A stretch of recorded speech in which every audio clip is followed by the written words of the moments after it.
All right, so diving in, our first question for you is, what has changed in the last 5 years related to sustainability strategy? So you're deep into strategy, so curious. Yes, so we really work at the intersection of sustainability, ESG, human rights, social impact.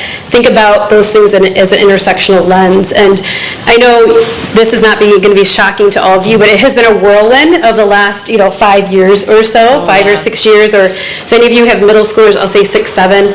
That will land if you have middle schoolers or high schoolers. I see somebody got it. Somebody got it. If you don't know what that is, Google it, and you still won't know what it is because it makes no sense. But all the middle schoolers are saying it. So for the last 5, 6, 7 years, right, maybe even 10 years, there's been a lot of change, right? I remember when I was at Allstate about more than 20 years ago, we did our first greenhouse gas inventory, my coworker did. We were the responsibility team. There was no such thing as a sustainability team. And everybody saw it as a nice to do, right? We didn't get a lot of scrutiny. Everyone thought this is great if we can start to track this, if we can maybe save some costs while we're doing it and build our reputation. And I think what started to happen, 5 to 10 years, is that this mass level of consciousness and awareness started to happen among consumers, but also among investors, and expectations started to change. There's always been advocacy and activism, but it really started to increase at a higher level. And investors started to look at business as an environmental risk as core to business risk, right? So once nice to do, now it's like, oh, hey, the investors are asking us for your ESG and sustainability data because they want to know what physical and transitional risks we have to climate change, right? And so all of a sudden, nice to do became a little bit more important, right? And the emergence of standards have happened. You all know this. And then that's pushing us into regulations, right? And I think regulations both based on greenwashing. I started my career at Kellogg's, working in PR, before I moved over to this side of things. And I can tell you what I saw happening in the last 5 or 6 years is companies' marketing machines getting behind sustainability, right? And that's prompted some of the regulations coming out because companies were making vague or false or misleading claims. And what I say is they got their story, their sustainability story, ahead of their strategy a bit. And you all might be working with marketing or PR folks. I love them. I still consider myself part of them, but they can get ahead of the strategy work sometimes, right? And I think there's been this drive for greater accountability that's happened. And with that accountability and the regulations targeted at large companies, we start to see the trickle-down effect to the medium and small-sized companies that have happened. And obviously regulators know, based on consumer and investor pressure, that if they can change things at a large company level, they can force things at a medium and small company level. Then we happen to get political. I can't say this word, guys. Who can say it for me? Oh, I can't even say it. I can't say. I shouldn't have put it on the slide. And the politics and kind of backlash started to happen, which I think took some of us a bit by surprise. And what we've certainly seen with our clients are, the clients that moved into this space because it was a market opportunity sometimes didn't have the business case built to withstand the backlash, and then paused, froze some initiatives, right? Those that really laid the foundation pieces and had that business case when the backlash started, they may have changed some language, certainly, but we are mostly seeing customers staying the course. I'm assuming you guys are seeing that as well. Absolutely, yeah. Yes, yeah. There's I won't go into it now, but there's a great PwC study that came out in March that kind of puts the stats out there for the number of companies that are staying committed to their climate targets. So we're definitely seeing changes. I think companies are being more mindful, but I think that's a good thing of what they say and really focusing on the actions that they need to take. Absolutely. I think, we're seeing companies, stay the course, not just because in an absence of regulation they want to pull back, but that reputational risk that you're describing, and with everything being globally, customers are having to address their customers, which may not be in the United States, and do have an interesting, need to be able to share this information, in Europe or in Australia or in Japan. So lots of different places. So Wendy and I were just talking before this. I can't tell you the number of conversations I had earlier this year with sustainability directors who were trying to kind of build that case where their CEO was like, DEI is being cut out of government contracts, sustainability is next next, we got to bail, and we were saying, whoa, there's more than the U.S. government. There's the global government, there's state governments, right? This is not easy, this movement is not easily changing, and I think as the dust has settled, companies have settled into that. Absolutely.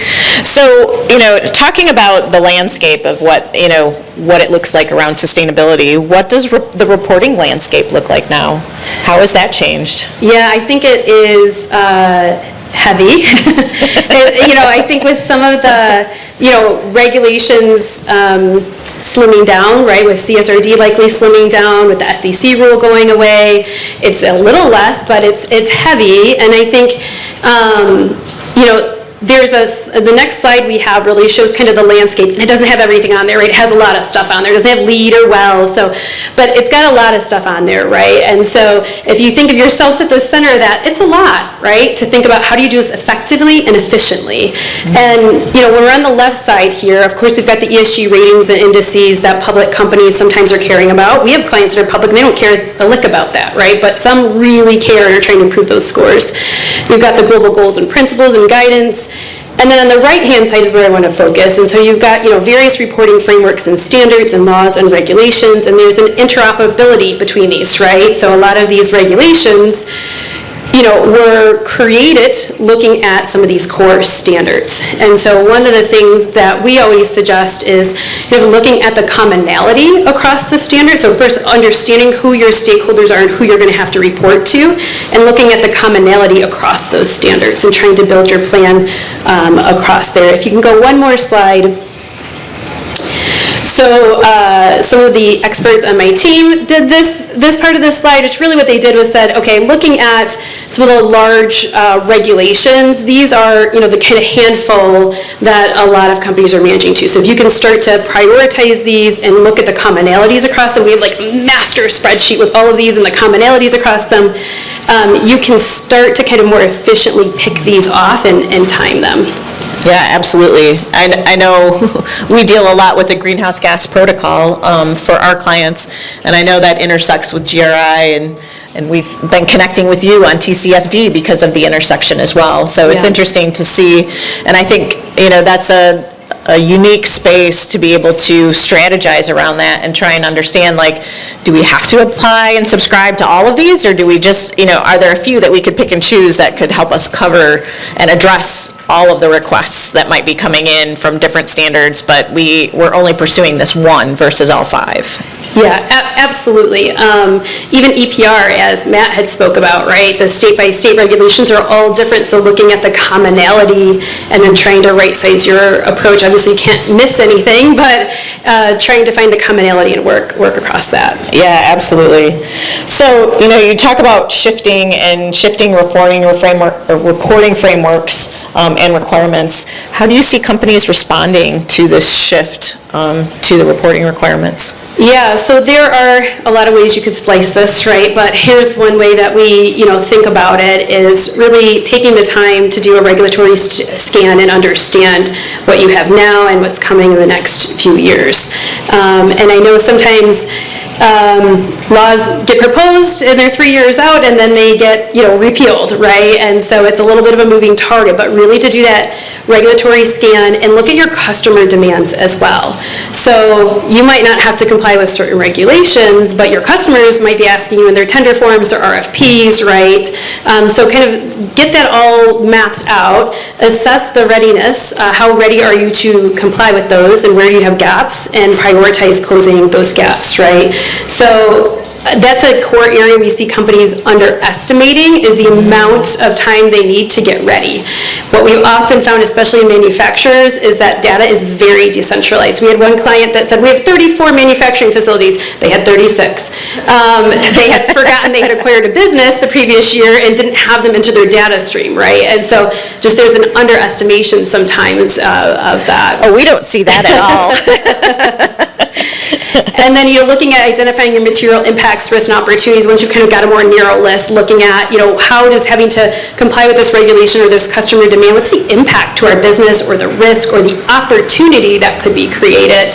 Building that out, your value chain, your systems, you guys have great data management systems, and then reporting. And when we say reporting, I think of it as, of course, there's mandatory and voluntary reporting, but your customer reporting, right? How are you enabling your sales department for RFPs? How are you thinking about your investor report outs and how you can support them and package the information? How are you thinking how you can build your reputation on your website and employee town halls, working with your marketing team? So reporting can be leveraged in many ways. So this sounds like not just a siloed unit of sustainability professionals, but the entire organization coming together to be able to address a lot of these different issues throughout the organization, to pull all of that information together to share it out in some of those disclosures. Yeah, I think a lot of us do a good job of gathering the data across the enterprise, right? But then we forget, once we put all that work into the report, there's a lot of value, whether it's a double materiality assessment or once you've collected that data and looking at it and going back to those departments with the strategic insights, right? So it's not just a one-way road, but it can be a two-way road, and you can advance your strategy a lot, I think, more effectively that way and build partnerships with your departments. That makes a lot of sense. So when the companies are organizing this data and assessing it, are they starting to make aspirational goals, and maybe what are some of the challenges that they might be facing? Yeah, so I wrote those down. That's one thing I wrote down in my book. Because I think there's a few kind of things where we see, companies get caught up on. One is cherry picking priorities based on what they see in the market, a conference they went to, what their competitors are doing, which is only as good as if your competitors know what they're doing, right? And you copy them, right? If your competitors aren't doing great, right? Versus really understanding the material issues for your company and building your strategy off of that. So you can set ambitious goals, but make sure that those goals and that strategy are built off of material issues to your business. Starting with a strategy that is disconnected from an action plan. So we see this a lot, right? Big, ambitious goal, maybe a high-level strategy. The details of the action plan of how you're going to get there aren't worked out. So then when you start implementing the action plan, it's not as easy as you thought. You've missed some areas, right? And it slows you down. And so really, we use a Roger Martin strategy framework, and it really helps you think through, do the strategy, work your way down to the plan, work your way back up to the strategy, and iterate until you've got something really rock solid.